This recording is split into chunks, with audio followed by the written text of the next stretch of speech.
বলেছেন যে চিকিৎসক সমাজের যদি কোনো অসন্তোষ থাকে, নিগ্রহের বাইরেও যদি কোনো অসন্তোষ থাকে, তাহলে তার হেল্পলাইন নাম্বার রয়েছে, তারা তাকে জানাতে পারবে। এই যে বিষয়গুলো রয়েছে দেখুন, আমরা এই যে কথাটি আপনি বললেন, তিনি কোন এখতিয়ার বলে বা কোন ক্ষমতা বলে বলেছেন আমরা জানি না।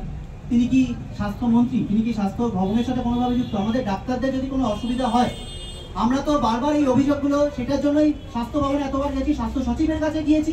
স্বাস্থ্য সচিব এই দুর্নীতির সাথে পরোক্ষভাবে যুক্ত এবং প্রত্যক্ষভাবে এটা এলাও করে এসেছেন বলে তার পদত্যাগ দাবি করেছি। স্বাস্থ্যমন্ত্রীর কাছে গিয়েছি, সেখানে আলাদা করে অন্য কারোর কাছে কেন যেতে হবে? আমরা তো বারবার বলছি এই যে অভিযোগগুলো, এই অভিযোগগুলো আসলে প্রত্যেকে জানেন। এইসব আসলে এই গোটা ব্যাপারটা মুদ্রার এপিটোপির আসলে সব অভিযোগ সবাই জানে। এটা আসলে নিজেদের দলীয় যে রাজনীতি, সেটাকে আরো একটু পুষ্ট করা, সেটাকে আর একটু সংগঠিত করা এর প্রয়াস। এটার সাথে মানুষের যে সাধারণ দাবি দেওয়া, তার সাথে কোনো যোগ আছে বলে আমরা অন্তত মনে করছি। স্টেট গ্রিভেন্স সেল গঠন করা হয়েছিল, সেখানে জুনিয়র চিকিৎসকদের রিপ্রেজেন্টেটিভ কথা বলা হয়েছে।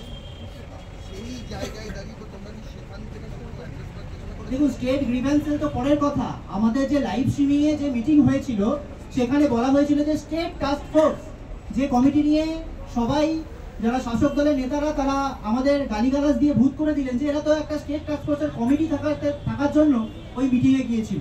আমরা বলেছিলাম যে সেটা আমাদের উদ্দেশ্য নয়, আমরা এতদিন কোনো কথাও বলিনি। সেই মিটিংয়ে কিন্তু মাননীয় মুখ্যমন্ত্রী বলেছিলেন যে প্রত্যেক মাসে মাসে তার একটা মিটিং হবে, তার মাধ্যমে নাকি স্বাস্থ্য ব্যবস্থার উন্নতি হবে। 1.5 মাস হয়ে গেল, স্টেট টাস্ক ফোর্সে কারা রিপ্রেজেন্টেটিভ হবেন সেটাও জানা গেল না, কোনো মিটিং তো অনেক দূরের কথা। ফলত আমরা প্রশ্নতেই মনে করি এই যে কথাগুলো বলছিলাম, যে বেশিরভাগ কথা এই যে বারবার এই কথাগুলো কেন বলছি, এই যে বারবার বলা হয়েছে না যে তোমাদের সব দাবি তো আসলে মিটে গেছে, তোমরা কেন আন্দোলন চালাচ্ছ।